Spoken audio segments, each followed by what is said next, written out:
The low amber light of the onyx bar was supposed to be sophisticated, but tonight, it just felt predatory. Paige Blake's heart hammered against her ribs, a frantic drumbeat against the cool, smooth jazz filtering through the speakers. Her friend's text message burned in her mind. He's here, with her. Don't do anything crazy. Too late for that.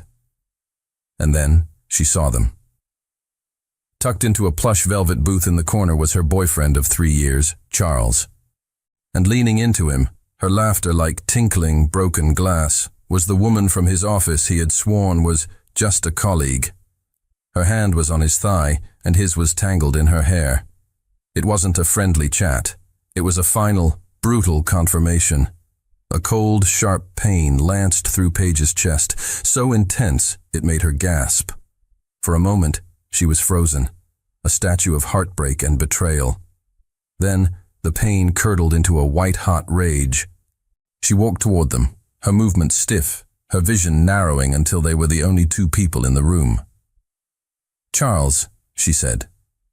Her voice was surprisingly steady. He looked up, and the charming smile on his face faltered, replaced by a flicker of panic, then annoyance. "Paige, what are you doing here?"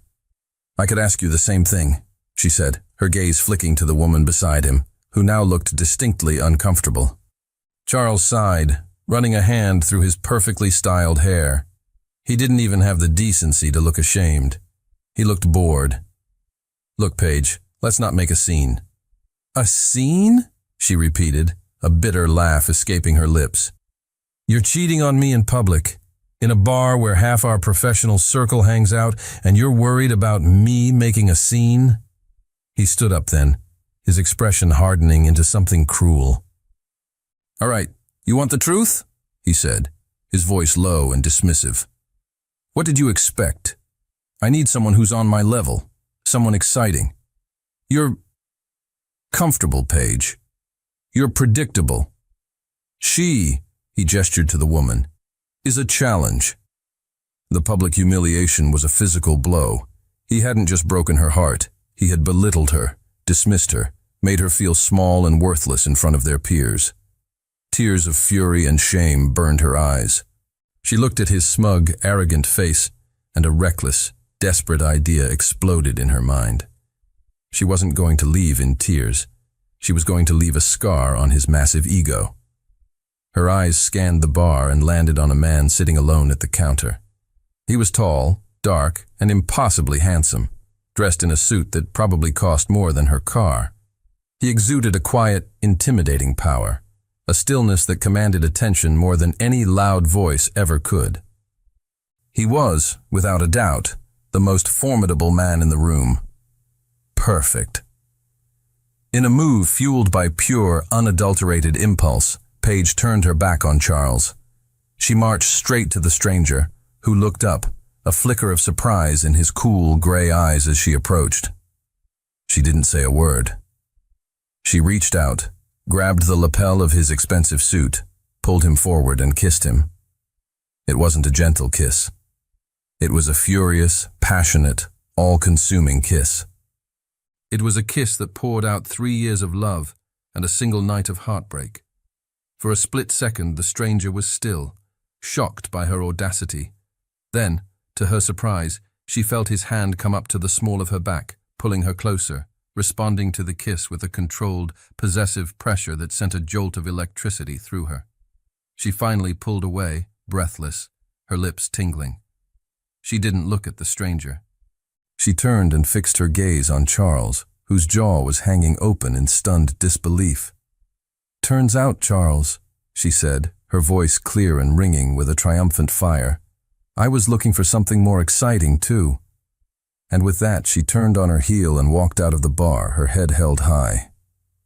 She left behind her shocked ex-boyfriend, a room full of stunned onlookers, and a mysterious, intrigued stranger at the bar, without ever having exchanged a single word with him. Monday morning at Innovate Design Studio was a frantic, caffeine-fueled haze. Paige threw herself into her work, using complex design grids and color palettes as a shield against the emotional hangover from the weekend. She had successfully avoided Charles's barrage of angry texts and voicemails, but the memory of her own reckless act, kissing a complete stranger, made her cheeks burn every time she thought of it. It had been a moment of insane, satisfying madness, but now, in the harsh light of day, it just felt insane. Around 10 a.m., a palpable buzz swept through the office. An email, marked with the highest level of urgency, had landed in every employee's inbox. Subject: Emergency all-hands meeting. Do not miss. The body of the email was brief and world-shattering. Innovate Design Studio had been acquired. Effective immediately, they were now a subsidiary of the global media behemoth, Harrington Media. A town hall meeting was scheduled for 11 a.m. to introduce the new CEO. The conference room was packed, the air thick with nervous energy and whispered speculation. Paige stood in the middle of the crowd with her colleagues, making anxious jokes to mask her own rising panic. "Well, there goes our creative freedom," her deskmate Leo muttered. "I hear the Harrington Media guys are corporate sharks." "I just hope the new overlord appreciates our work," Paige whispered back, "and keeps us employed." At precisely 11 a.m., the company's director of HR, a nervous-looking man named Mr. Henderson, walked onto the small stage at the front of the room. "Good morning, everyone," he began, his voice trembling slightly. "As you know, this is a day of significant transition for Innovate. It is my great honor to introduce the visionary leader who will be guiding us into this new and exciting future. Ladies and gentlemen, please join me in welcoming our new CEO, Mr. Christopher Harrington." A man walked onto the stage from the wings, and Paige's world stopped. It was him. The stranger from the bar. He was even more formidable on stage, his presence commanding the entire room. He wore the same quiet power like a custom-tailored suit. His cool, grey eyes swept across the crowd, analytical and assessing. Then, they found her. His gaze locked onto hers from across the room. There was no visible change in his stony expression, but she saw it. A flicker of something in his eyes. A spark of recognition, a flash of surprise, and something else. Something that looked terrifyingly like amusement. He knew. Her heart, which had stopped moments before, now began to hammer against her ribs so hard she thought it might break. She felt the blood drain from her face. He delivered a speech about synergy, efficiency, and a new era of innovation. It was a standard, bloodless corporate speech, but coming from him, every word felt like a personal threat. After the speech, as the stunned employees began to disperse, Christopher Harrington descended from the stage. He moved through the crowd like a shark parting a school of fish, his presence silencing conversations as he passed. Paige tried to shrink, to blend into the background, praying he would just walk past. He didn't. He stopped directly in front of her. Her colleagues instinctively took a step back, leaving her isolated, standing before him. "Miss Blake, isn't it?" he said, his voice calm and low, yet it carried an authority that made the hairs on her arms stand up. His eyes, however, were anything but calm. They were glinting with a dangerous, knowing light. "I was reviewing your employee file this morning. Promising talent." He extended his hand. It was not a friendly gesture. It was a command. Numbly, she placed her trembling hand in his. His grip was firm, his skin warm, and the brief contact sent a jolt of memory, of the bar, of his hand on her back, through her. "I'd like to see you in my new office in 5 minutes," he said, his voice dropping so only she could hear. "We have a great deal to discuss about your future with this company." "Hey dear, before we continue, don't forget to hit subscribe and help us grow. Thank you for being here. Let's keep going." The 5-minute walk to the CEO's office felt like a mile-long journey to the gallows. Paige's legs were trembling, her mind a chaotic whirlwind of panic and disbelief. This couldn't be happening. It was a cosmic joke of the cruelest kind. She knocked on the heavy oak door, her knuckles barely making a sound. "Enter!" A calm, controlled voice commanded. She pushed the door open and stepped inside. The office, once the familiar, slightly cluttered space of her old boss, had been transformed. It was now a minimalist fortress of glass and steel, dominated by a massive desk and a panoramic view of the city. Christopher Harrington stood by the window, his back to her, looking out at his new domain. "Close the door," he said, without turning around. She did as she was told, the soft click of the latch echoing in the silent, cavernous room. He turned slowly, a predator savoring the moment. His face was a mask of cool indifference, but his eyes were dancing with a dark, mocking amusement. "What a performance, Miss Blake," he began, his voice a low, smooth purr. "I must admit, it was the most memorable introduction I've ever had to a new employee." He began to walk slowly toward her, circling her as if she were a piece of art he was considering acquiring. The audacity, the passion, the sheer, reckless impulsiveness of it all, truly remarkable. "Mr. Harrington," she began, her voice a hoarse whisper. "I am so sorry. I had no idea who you were. It was a mistake, a terrible, unprofessional—" "A mistake?" he interrupted, stopping directly in front of her. "Oh, I don't think so. It was a calculated move, a desperate, emotional but calculated move to wound an adversary, and it was very, very effective." He was so close she could smell the faint, clean scent of his cologne, the same scent from the bar. "The problem, Paige," he said, his voice dropping, using her first name for the first time, a deliberate act of intimacy that felt like a threat, "is that your passion and your recklessness are now my assets, and I cannot have my assets behaving in such an unpredictable manner." She braced herself, expecting the inevitable. "I understand. I'll clear out my desk." He let out a short, humorless laugh. "Fire you? Oh no, that would be far too simple. Firing you would mean I don't get to enjoy the delightful irony of this situation, and I do so love irony." He moved back to his desk, a new, dangerous glint in his eye. "No, you're not fired, but your previous position on the junior design team no longer exists." A cold dread washed over her. "What?" "From this moment on, you are my personal design liaison," he announced, the title sounding both like a promotion and a prison sentence. "You will report directly and only to me. You will work on all my priority projects. You will be at my beck and call. Your desk will be moved to the anteroom just outside this office." He had her. He had isolated her from her team, from her colleagues, from any semblance of her old work life.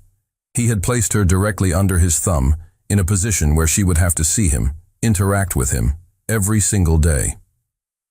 "Consider this a unique opportunity, Paige," he said, a slow, predatory smile spreading across his face. "An opportunity to prove that your passion is not limited to dramatic displays in bars. You want it to be exciting. Well, your life is about to get very exciting indeed." She stood there, frozen, realizing the full extent of her nightmare. She hadn't just kissed a stranger. She had kissed her new boss, her new tormentor, the man who now held her entire future in the palm of his hand. Her one-night act of revenge had just turned into a long-term sentence. The next morning, Paige's world had been completely upended. Her desk, once nestled in the noisy, collaborative chaos of the design department, was now located in the silent, sterile anteroom outside Christopher's office. It was a beautiful, lonely island. Her former colleagues would walk past, offering her small, pitying smiles or avoiding her gaze altogether. She was no longer one of them. She was now the CEO's personal design liaison, a title that dripped with suspicion and gossip. Christopher wasted no time in assigning her first project. He called her into his office, the glint of challenge in his eyes. "Your first task is to redesign the corporate logo for Harrington Media itself," he announced, his tone deceptively casual. Paige's blood ran cold. The Harrington Media logo was an institution, a globally recognized symbol of power and influence. Redesigning it was a monumental task, a career-making or career-breaking project of the highest possible stakes. Our current logo is stale, he continued, leaning back in his chair. It lacks vision. It needs new life. It needs passion. He let the word hang in the air, a deliberate, pointed reference to their first meeting. I want to see your preliminary concepts by the end of the week. It was an impossible deadline. A project of this magnitude should take months of research and development, not 4 days. She knew immediately what this was, a test, a trial by fire designed to make her fail. For the next 4 days, Paige barely slept. She threw herself into the work with a fierce, desperate energy. She filled sketchbooks with ideas, spent hours researching corporate branding theory, and drank enough coffee to fuel a small army. She was determined not to give him the satisfaction of watching her crumble. She worked late each night, often the last person in the building besides Christopher himself, who seemed to live in his office. The dynamic between them was a tense, silent war. He would walk past her desk without a word, but she could feel his eyes on her, watching, assessing. On the final night before the deadline, she was in his office, pinning her final 3 concepts to a large presentation board. It was well past midnight. "You're still here," he said, his voice startling her. He had been standing in the doorway watching her. "The deadline is tomorrow," she replied, not looking at him, her voice tight with exhaustion and stress. He walked over to the board, studying her designs. They were brilliant. One was a bold, evolutionary take on the current logo. The second was a complete revolutionary departure. The third was a clever, minimalist design that was both modern and timeless. He was silent for a long time, his expression unreadable. "This one," he said finally, pointing to the third, minimalist concept. "It's clean, powerful, intelligent, but the font choice is weak. It lacks authority." "I disagree," she shot back, her exhaustion making her bold. "The sans serif font is modern and approachable. It's meant to signal a shift toward a more transparent, forward-thinking company. An authoritative serif font would be a step backward. It's predictable." He turned to face her, a flicker of anger in his eyes. "Are you calling my judgment predictable, Miss Blake?" "I'm calling your suggestion safe," she retorted, her own frustration boiling over. "You talk about wanting new life and passion, but when you see it, you want to control it, to force it into a box you already understand. You're a micromanager, Mr. Harrington." The words hung in the air, a shocking act of insubordination. He took a step closer, his towering presence filling her space. They were inches apart, the adrenaline of their argument a palpable current between them. His eyes, dark and intense, dropped to her lips. The memory of the kiss, the raw, electric moment in the bar, flashed between them, as real and as present as the tension in the room. He leaned in, his breath warm on her cheek. For a heart-stopping second, she thought he was going to kiss her again. But then, he abruptly pulled back, his expression once again a mask of cool control. "The deadline is 9 a.m., Miss Blake," he said, his voice a low, dangerous growl. "Don't disappoint me." He turned and walked out of the office, leaving her standing there, her heart hammering, her body trembling with a confusing, infuriating mix of anger, adrenaline, and undeniable attraction. Paige's minimalist logo design, after a tense final review, was chosen. Christopher, true to his nature, took full credit for guiding the project to success, but the whispers in the industry's design circles knew the truth. The brilliant, clean concept had come from Paige Blake. Her name, once unknown, was suddenly on the map. It was a small victory, but it was hers. The victory, however, came with a bitter consequence.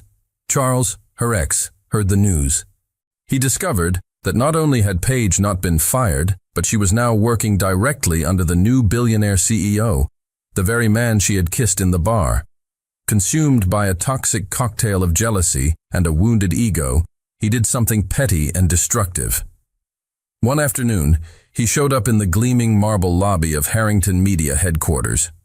"I'm here to see Paige Blake," he announced to the receptionist, his voice loud and belligerent. "Do you have an appointment, sir?" the receptionist asked politely. "No, I don't have an appointment," Charles sneered. "But I'm sure she'll see me. We have some unfinished business." He leaned in conspiratorially. "You know, it's amazing how fast some people climb the corporate ladder once they start sleeping with the boss." The receptionist's eyes widened in shock. The comment was loud enough for several people in the lobby to hear. It was a deliberate public attempt to humiliate Paige and sabotage her newfound professional standing. The receptionist, following protocol, discreetly alerted security, and then, knowing the sensitivity of the situation, called Christopher's office directly. Paige, hearing the commotion from her desk in the anteroom, felt a cold dread wash over her. She recognized that voice. She walked to the glass doors of the office suite and looked down into the lobby. She saw Charles, making a scene. Her heart sank. Before she could react, Christopher emerged from his office, his face a mask of thunderous rage. He had clearly been listening on the intercom. "Stay here," he commanded her, his voice a low, dangerous growl. He didn't take the elevator. He descended the grand, sweeping staircase that connected the executive floor to the lobby, his movements controlled, deliberate, and utterly menacing. Every eye in the lobby was on him. He didn't raise his voice. He didn't have to. He stopped directly in front of Charles, his presence so powerful it seemed to suck the air out of the room. "You must be Mr. Davies," Christopher said, his voice a blade of ice. "Charles," he corrected, trying to sound confident, but failing miserably. "I don't care what your name is," Christopher continued, his voice dropping even lower. "Miss Blake is currently occupied doing the brilliant, innovative work that her talent warrants. Work that is integral to the future of my company. You, on the other hand, are trespassing on private property and harassing one of my most valued employees." He took a step closer, and Charles instinctively flinched back. "This is the only time I will say this. Security will escort you out. If you ever set foot in this building again, if you ever contact Miss Blake again, if I even hear you speak her name in a public forum again, the full weight of the Harrington Media Legal Department will descend upon you. We will dismantle your career, your reputation, and your financial stability with such surgical precision that you will spend the rest of your life wishing you had never heard the name Paige Blake. Am I clear?" Charles, pale and trembling, could only nod. "Good," Christopher said, turning his back on him as security guards moved in. He looked up and his eyes met Paige's, who had been watching the entire scene, frozen, from the top of the stairs. The cold, lethal fury in his expression softened for a fraction of a second, replaced by a flicker of something else. Concern. "Are you all right?" he asked, his voice just loud enough for her to hear. She could only nod, her throat tight with a confusing mix of emotions. He hadn't used the situation to mock her or to remind her of her recklessness. He hadn't put the blame on her. He had defended her, fiercely, publicly. He had protected her reputation and her honor with the cold, brutal efficiency of a king defending his most prized possession. And it was the most confusing and thrilling thing she had ever witnessed. In the aftermath of the lobby incident, a new, unspoken understanding settled between them. Christopher's public defense of her had been a turning point. He had treated her not as a subordinate to be controlled, but as a valued asset to be protected. The gossip in the office quieted down, replaced by a grudging respect. Paige, in turn, found it harder and harder to maintain her professional animosity toward him. He was still her demanding, infuriatingly controlling boss, but he was also the man who had shielded her without hesitation. Their fragile new dynamic was put to the test 2 weeks later. "Pack a bag," Christopher announced, walking into her anteroom without breaking stride. "We're going to Milan. There's a design exposition. We leave in 3 hours." The trip was a whirlwind. Milan was a city of art, fashion, and undeniable romance, a dangerous backdrop for their already complicated relationship. During the day, they were all business. They moved through the exposition with a professional synergy that surprised them both, debating design philosophies, critiquing new trends, and gathering ideas for Harrington Media's next big project. They were a formidable team, their minds seeming to work in perfect complementary sync. But at night, the professional lines blurred. Under the guise of market research and client dinners, they explored the city. They shared a plate of pasta in a tiny family-owned trattoria, arguing playfully about which artist had more influence on modern design. They walked through the historic Brera district, the warm evening air filled with the sound of music and laughter. For moments at a time, she would forget he was her boss, the man who held her career in his hands. He was just Christopher, a man with a surprisingly sharp wit and a hidden passion for architecture. The breaking point came on their last night. After a long, successful day, they returned to their hotel suite, a magnificent space with a shared living area and a large balcony overlooking the spires of the Duomo. "A successful trip, I think," Christopher said, loosening his tie as he poured them both a glass of wine. "Very successful," Paige agreed, taking the glass he offered. They stood on the balcony, the setting sun casting a golden, ethereal glow over the city. The atmosphere was charged, intimate. "Paige," he said softly, his voice losing its usual commanding edge. He turned to face her, leaning against the railing. "I have to ask. That night at the bar, why me?" It was the first time he had directly addressed the kiss since she had started working for him. The question was quiet, genuine, stripped of all mockery. She looked out at the magnificent cathedral, its spires reaching for the heavens. "I was hurt," she admitted, her voice barely a whisper, "and angry. I wanted to hurt him back, and you." She paused, then finally looked at him. "You looked like the most powerful man in the room. You looked strong, untouchable." He was silent for a long moment, his gaze intense. He moved closer, the space between them shrinking until she could feel the heat from his body. "And what if I kissed you now, Paige?" he murmured, his voice a low, husky caress. "With no revenge, no games, no audience." Her breath caught in her throat. Her heart hammered against her ribs. This was it. The moment she had been simultaneously dreading and craving. He reached out, his hand gently cupping her cheek, his thumb stroking her skin. His eyes searched hers, full of a raw, unguarded emotion she had never seen before. He leaned in, his lips just inches from hers. She closed her eyes, her body swaying toward him in surrender. And then he stopped. He let out a sharp, frustrated breath and pulled back, dropping his hand as if he'd been burned. He turned away from her, gripping the balcony railing, his knuckles white. "We have an early flight," he said, his voice strained, harsh. "You should get some sleep." He didn't look at her again.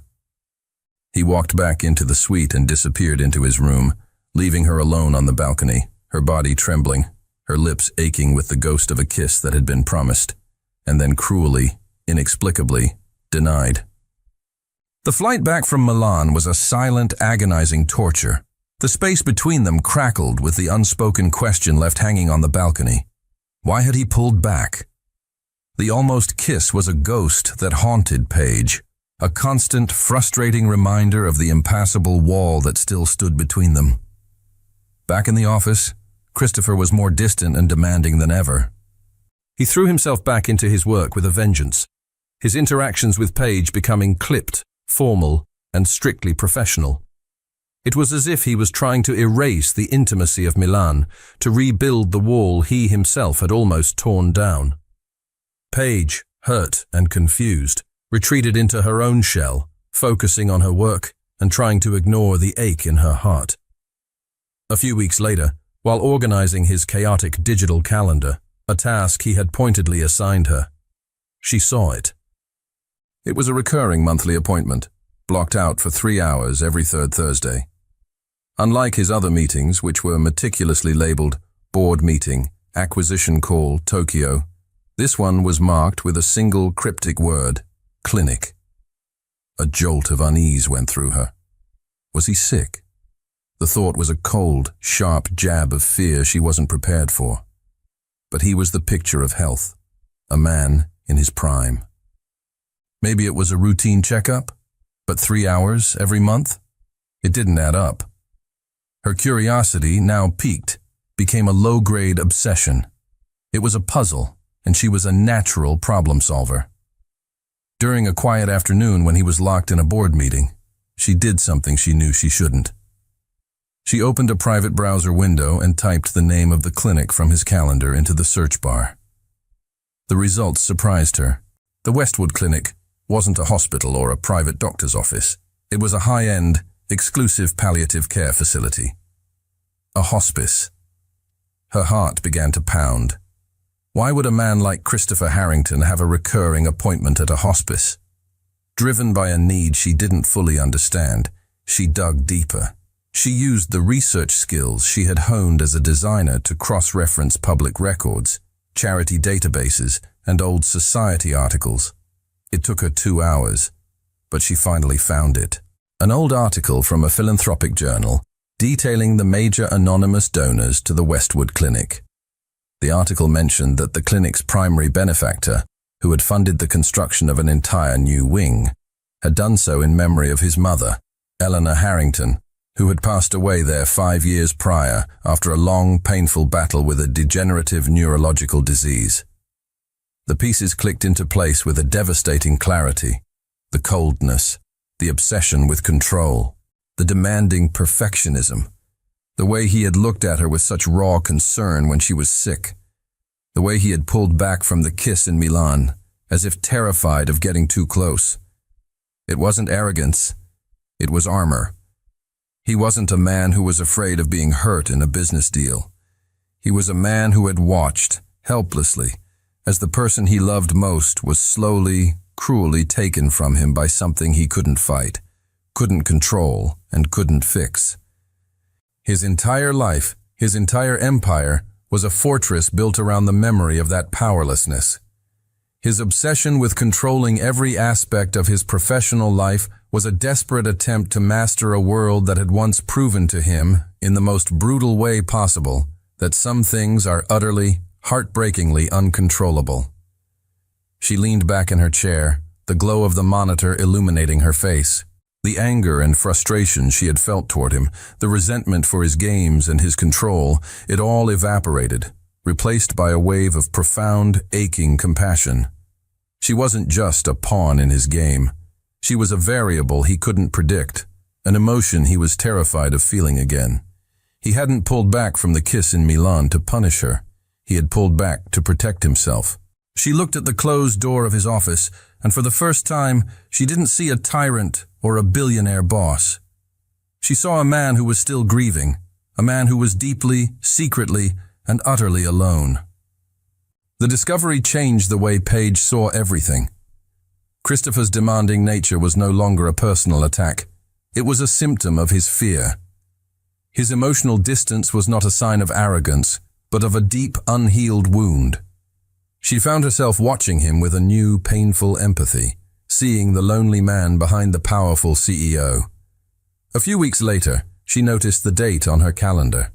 It was the 3rd Thursday of the month, the day of his clinic appointment. He was a storm in the office that morning, his mood darker and more volatile than she had ever seen it. He was sharp with his subordinates, dismissive in his meetings, and relentlessly critical of her work, finding fault with even the most minor details of a project she had spent weeks perfecting. "This is unacceptable, Paige," he snapped, tossing a design proof onto her desk. "The kerning is off by a fraction of a millimeter. Do it again."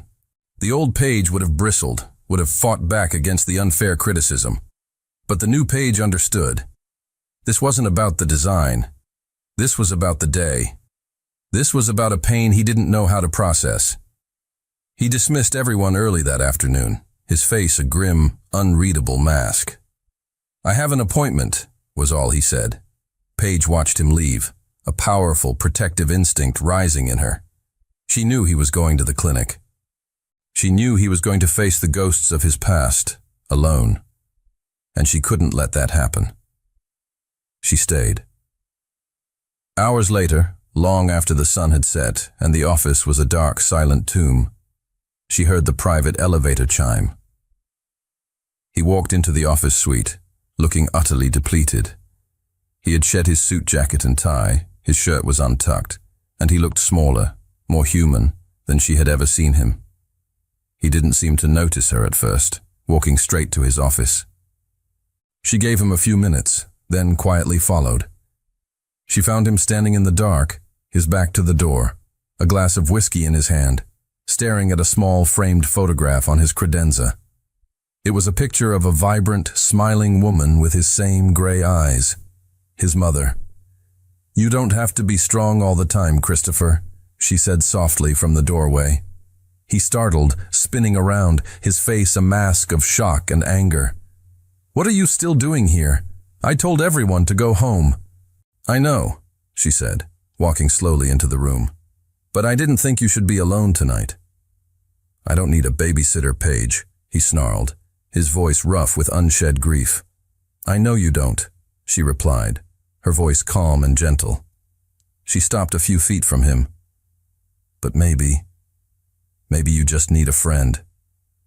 Her quiet, unwavering presence, her refusal to be pushed away seemed to disarm him. The anger drained out of him, leaving behind only a raw, bone-deep weariness. "Today is the anniversary," he said, his voice barely a whisper. "The day she died." He finally looked at her, and his carefully constructed armor crumbled completely. She saw not the billionaire CEO, but a son who still missed his mother, a man drowning in a grief he had carried alone for 5 long years. She was everything, he choked out, the words a painful, ragged confession. "And I couldn't do anything. All my money, all my power, all my knowledge. And I just had to stand there and watch her fade away. I couldn't control it." In that moment, Paige understood everything. She closed the space between them. She didn't say, "I'm sorry." She didn't offer empty platitudes. She simply reached out and took the whiskey glass from his trembling hand, placing it on the desk. Then she took his hand in hers. His hand was cold, but his grip was surprisingly strong, clinging to hers as if it were a lifeline. It wasn't a romantic touch. It wasn't a gesture of power. It was a profoundly human connection, a silent acknowledgement of shared pain and understanding. He looked down at their joined hands, then up at her face, his eyes shining with unshed tears. The last wall between them had finally, completely crumbled. "Sweetheart, are you loving this story? Click subscribe now so you won't miss the next twist.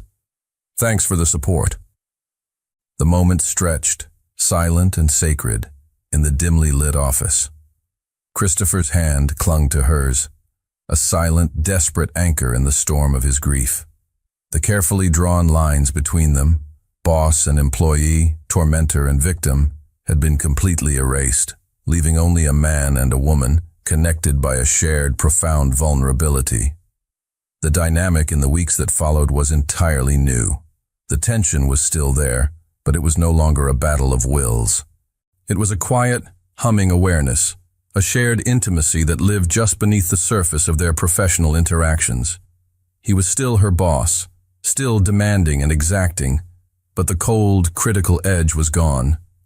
In its place was a new respect, a new softness in his eyes when he looked at her.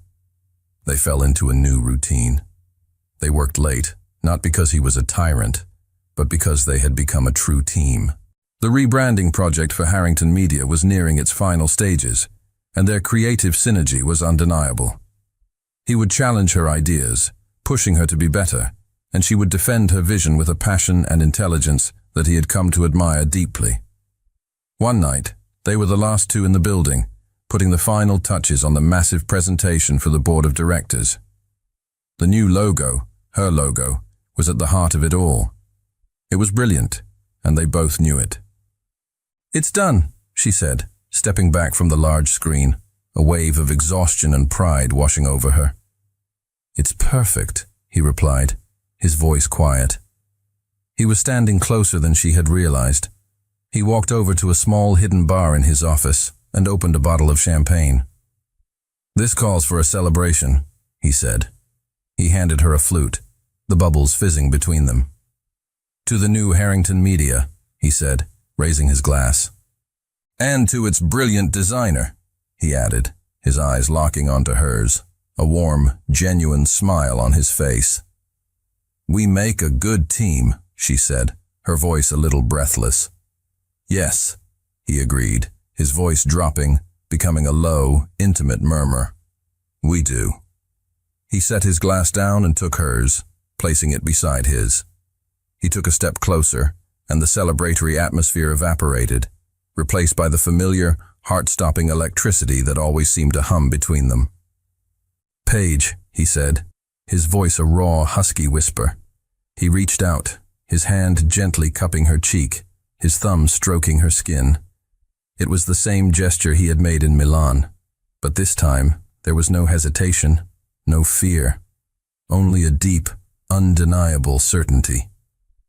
He leaned in slowly, giving her every opportunity to pull away. She didn't. She couldn't. She met him halfway, her eyes fluttering shut. And then he kissed her. This was the second kiss, and it was nothing like the first. The first had been a weapon, an act of fury and revenge. This was a surrender. It was slow, deliberate, and filled with all the unspoken words, all the pent-up emotion, all the quiet understanding that had grown between them over the past few months. It was a kiss that spoke of shared grief, of mutual respect, and of a deep, powerful attraction that would no longer be denied. It was a confession, a promise, a beginning. When they finally pulled apart, they were both breathless. The truth of what they had become finally, irrevocably laid bare. The game was over. The battle was won. And in the silent, moonlit office, they had both, finally, surrendered. The morning after the second kiss was like waking up in a new world, one where all the colors were brighter, more intense. When Paige walked into the office, the air itself felt different. She tried to act normal, to focus on her work, but every time she looked at the door to Christopher's office, her heart did a little flip. He called her in around mid-morning to review the presentation. The pretense of professionalism was a thin, fragile veneer over the new reality between them. He would stand too close, his hand brushing hers as they looked at the screen. She would catch him looking at her, a soft, private smile on his lips. The tension that had once been a battle was now a thrilling, secret current that flowed only between them. But secrets, in a corporate environment, have a short lifespan. It didn't take long for the office to notice. The change in their CEO was too dramatic to ignore. The cold, intimidating Mr.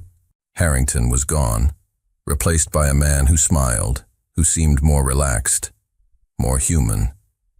And the only person who seemed to be the recipient of this new warmth was his personal design liaison. The whispers started almost immediately. They were quiet at first, speculative, but they soon grew louder, uglier, fueled by the jealousy of those who had been passed over. Paige's former department head, a man named Mark, who had always been resentful of her direct line to the CEO, was the primary instigator. "It's obvious what's going on," he would mutter to his team by the coffee machine. "She slept her way to the top. That logo design? I bet he gave her the idea." The rumors spread like a virus, poisoning the atmosphere. Paige's hard-won success was being rewritten as a sordid office affair. Her talent was being dismissed, her brilliant work attributed not to her mind, but to her supposed relationship with the boss. Colleagues who had once been friendly now gave her cold, judgmental stares. Her lunch invitations dried up. She was isolated again, but this time it was worse. Before, they had pitied her. Now, they scorned her. The final blow came after the board presentation. The rebranding was a monumental success. The board was ecstatic, praising the new, modern direction. Christopher, in his speech, gave Paige full and public credit for the design. The vision and brilliance behind this new logo belong entirely to Miss Blake, he had announced. But his praise backfired. In the eyes of her colleagues, it wasn't a validation of her talent. It was a confirmation of her special status. Later that day, she overheard Mark talking to a group in the hallway. Of course he gave her credit, he sneered. He has to keep his little pet happy. The crude, dismissive comment was a physical blow. It invalidated every late night, every ounce of creative energy, every bit of her hard work.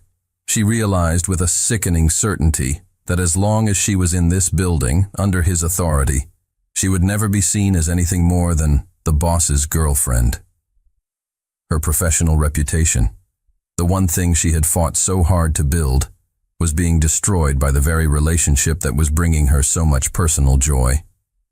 She loved Christopher, but she also loved her work, her independence, her pride, and she was being forced to choose between them.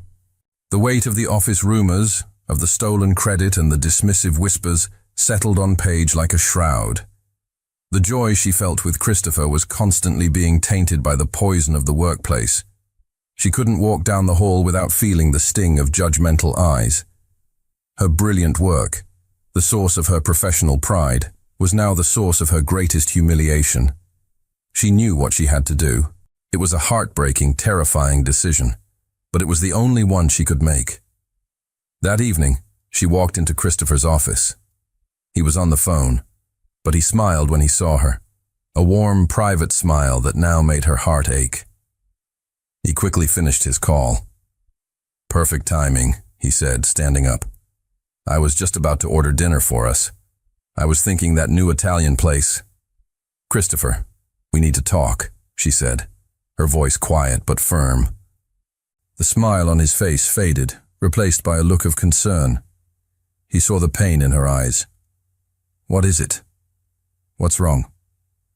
She took a deep breath and placed a white envelope on his desk. "This is my letter of resignation," she said, the words feeling like stones in her mouth.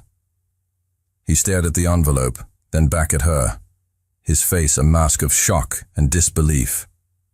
"What? Why? Is this about us? I told you, I don't care what people think."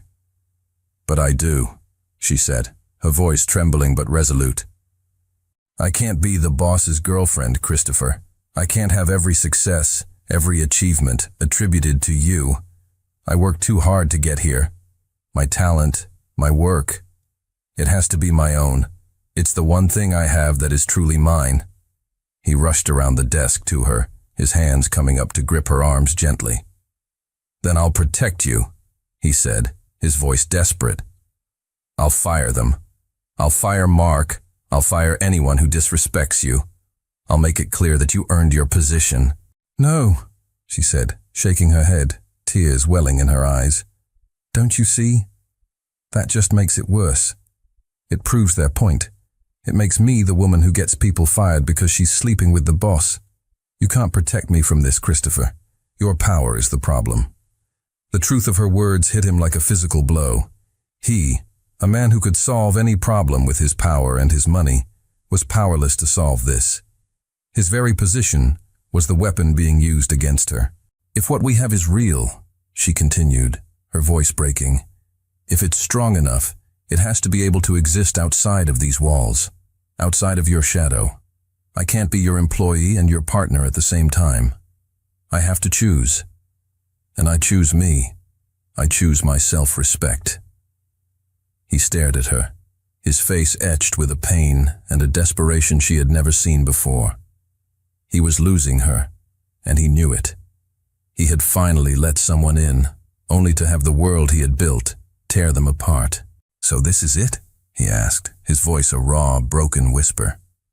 "You're just leaving?" "I have to," she sobbed, pulling away from his grasp. She left the letter of resignation on his desk, a white flag of surrender in a battle she couldn't win. She turned and walked out of his office, out of the building, out of the life she had just begun to build with him. She was choosing to lose him in the desperate, heartbreaking hope that it was the only way they could ever truly be together. The day after Paige resigned was the longest day of Christopher's life. Her empty desk outside his office was a constant gaping wound. The silence was deafening. He had spent the night staring at her letter of resignation, her words echoing in his mind. "Your power is the problem." She was right. He had built an empire on control, and that very control was now the thing that was costing him the only person who had ever managed to break through it. He had two choices. He could let her go, accepting that his world was too toxic for a love as real as theirs, or he could change the world. The next morning, he made his decision. At 10 a.m., another emergency all-hands meeting was called. The entire company gathered in the conference room, the air buzzing with speculation. Had the CEO's jilted lover finally been fired? Christopher walked onto the stage, but he was not the same man who had addressed them weeks ago. The cold, intimidating armor was gone. He looked tired, human, and resolute. "Good morning," he began, his voice quiet but firm, commanding the room's attention. "I've called you all here today to address the recent departure of Paige Blake." A murmur went through the crowd. "There have been rumors and speculation regarding Miss Blake's role in this company and her relationship with me," he continued, his gaze sweeping across the room, seeming to land on every person who had ever whispered a malicious word. "Let me be perfectly clear. Paige Blake is the most talented, innovative, and dedicated designer I have ever had the privilege of working with. The success of the Harrington Media rebranding is hers and hers alone. Her vision has set the course for the future of this company." He paused, letting the weight of his words sink in. He saw Mark, her old boss, looking distinctly uncomfortable in the crowd. "Miss Blake resigned," Christopher said, his voice turning hard, "because the culture in this office, a culture that I, as CEO, am responsible for, made her feel that her success was not her own. It made her feel that her talent was being overshadowed by her personal life. And that is a failure of leadership." "My failure?" The room was dead silent. No one had ever heard a CEO, especially not the formidable Christopher Harrington, admit to failure. "Effective immediately," he announced, his eyes finding Mark in the crowd. "Markham Reynolds will be transferred. He will be heading up our new satellite office in Anchorage, Alaska. I'm sure his leadership will be appreciated there." A collective gasp went through the room. It was a public execution. "This is a message to all of you," Christopher said, his voice a blade of ice. "This company will be a meritocracy. We will not tolerate gossip, harassment, or the undermining of talent. From now on, your work is the only thing that will speak for you."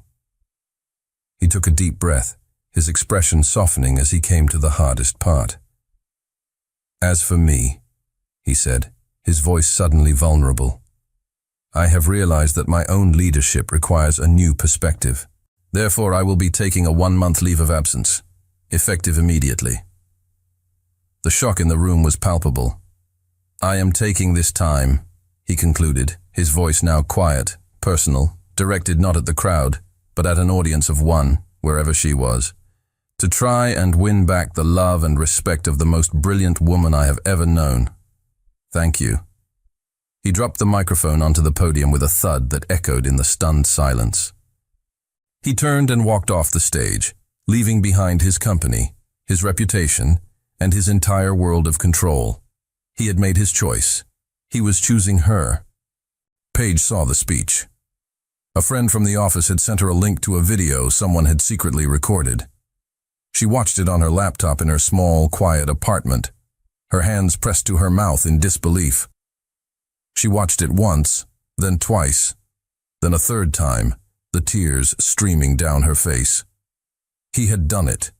He had dismantled his own image, admitted his failure, and punished the people who had wronged her, all in front of the entire company. He hadn't just defended her. He had validated her, publicly and unequivocally. And then he had given up his power, his control, all for the chance to win her back. 2 days later, there was a knock on her door. She opened it to find him standing there. He wasn't the CEO of Harrington Media. He was just Christopher. He was dressed in a simple pair of jeans and a gray sweater, looking nervous and more handsome than she had ever seen him. He wasn't holding flowers or a gift. His hands were empty. "A 1-month leave of absence," he said, his voice quiet, a hopeful, tentative smile on his face. "No emails, no board meetings, no conference calls. Just me." He took a small, hesitant step forward. "Is it enough time to prove to you that I'm not just your boss?" She didn't answer with words. She stepped aside and opened the door wider, inviting him in. The month that followed was a revelation. They didn't go to fancy restaurants or exclusive parties. They went to museums. They took long walks in the park. They cooked dinner together in her tiny kitchen, bumping elbows and laughing as they argued over how much garlic was too much garlic. He met her family, not as a billionaire benefactor, but as the man who was in love with their daughter. He was charming, respectful, and surprisingly down to earth.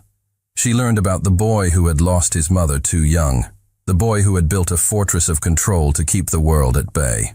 He learned about the girl who had dreamed of being an artist, who had put her own ambitions on hold to support her family. They talked for hours, peeling back the layers of their public personas and revealing the real, vulnerable people underneath. They fell in love all over again. But this time, it wasn't a chaotic, confusing collision of power and attraction. It was a quiet, steady, and deeply intentional coming together of two equals. On the last day of his leave, they were sitting on a bench in the same park where they had had one of their first dates. "My month is up," he said softly, taking her hand. "I go back to being the CEO tomorrow." A flicker of the old fear went through her. "What does that mean for us?" He turned to her, his expression serious, his gray eyes full of a love so profound it took her breath away. "It means I go back to my job, but it doesn't change who I am. Not anymore." "You changed me, Paige." He squeezed her hand. "I love you, and I will spend the rest of my life proving that to you, whether I'm in a boardroom or in your tiny kitchen." It was her turn to make a choice. She could let the fear win, or she could trust the man he had become. She leaned in and kissed him, a slow, sweet kiss, filled with all the hope and promise of their new beginning. "Yes," she whispered against his lips. "That's enough." Christopher's return to Harrington Media was the subject of intense speculation, but the reality was far quieter and more profound than anyone expected. He and Paige walked into the building on that Monday morning hand in hand, a silent, united front. The message was clear and undeniable. They were a couple, partners, and they were not hiding. The atmosphere in the office had transformed. The public shaming of Mark and Christopher's own vulnerability had sent a shockwave through the corporate culture. The gossip had ceased, replaced by a quiet, watchful respect. Christopher's first order of business was to call Paige into his office. "Welcome back," he said, a warm, genuine smile on his face. "I've had your old desk moved back to the design department. Your former position is waiting for you." Paige smiled, but shook her head. "Thank you, Christopher, but I can't take it." His face fell. "Paige, I thought we did," she interrupted gently. "But nothing has changed. I'd still be your employee. We'd be right back where we started. I told you, I can't work under your shadow." She placed a thick, professionally bound document on his desk. "So I have a counteroffer." He looked at the document. The title on the cover read, "Proposal for Blake Creative, an independent creative agency." He looked up at her, intrigued. "I'm not asking for my job back," she explained, her voice confident and clear. "I'm proposing a business partnership. I want to launch my own creative design agency, an independent subsidiary of Harrington Media. I'll be the CEO. I'll build my own team, manage my own clients, including Harrington Media, and run my own P&L. You won't be my boss. You'll be my primary investor and a partner on the board." He read through the proposal, his expression shifting from surprise to profound admiration. It was brilliant. The business plan was meticulous, The financial projections were ambitious but realistic, and the vision was clear. She wasn't asking for a handout. She was demanding a seat at the table, a kingdom of her own alongside his. He looked up from the proposal, a slow, proud smile spreading across his face. He had fallen in love with her talent, her fire, her refusal to be controlled. And now, she was using all of those qualities to forge her own path, to meet him as an equal. "You're not asking me to hire you," he said, the admiration clear in his voice. "You're asking me to invest in you." "I am," she confirmed, her chin held high. "I'm asking you to bet on me, not as your girlfriend, but as a businesswoman." He stood up and walked around the desk to her. He didn't look at her like a CEO assessing a proposal. He looked at her like a man who was utterly in awe of the woman standing before him. "It's the smartest investment I'll ever make," he said. He extended his hand. "Congratulations, Madam CEO." She took his hand, a brilliant, triumphant smile on her face. They shook on it, not as boss and employee, but as partners. Then, he pulled her into his arms and sealed their new business deal with a kiss, a celebration of the new, equal partnership they had just forged, in business and in life. 1 year later, the offices of Blake Creative were a vibrant, chaotic hub of innovation. The space, which occupied an entire floor of the Harrington Media Tower, was the complete opposite of Christopher's minimalist fortress. It was filled with color, music, and the loud, passionate arguments of talented designers. And at its center was Paige. She stood at the head of a large conference table, leading her team through a final presentation for a major new client. She was no longer the timid girl in the corner. She was a leader, confident, respected, and brilliant in her own right. Her agency had become a resounding success, one of the most profitable and critically acclaimed subsidiaries under the Harrington Media umbrella.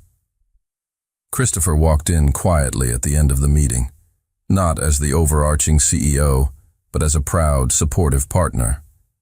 He leaned against the doorframe, a soft smile on his face as he watched her command the room.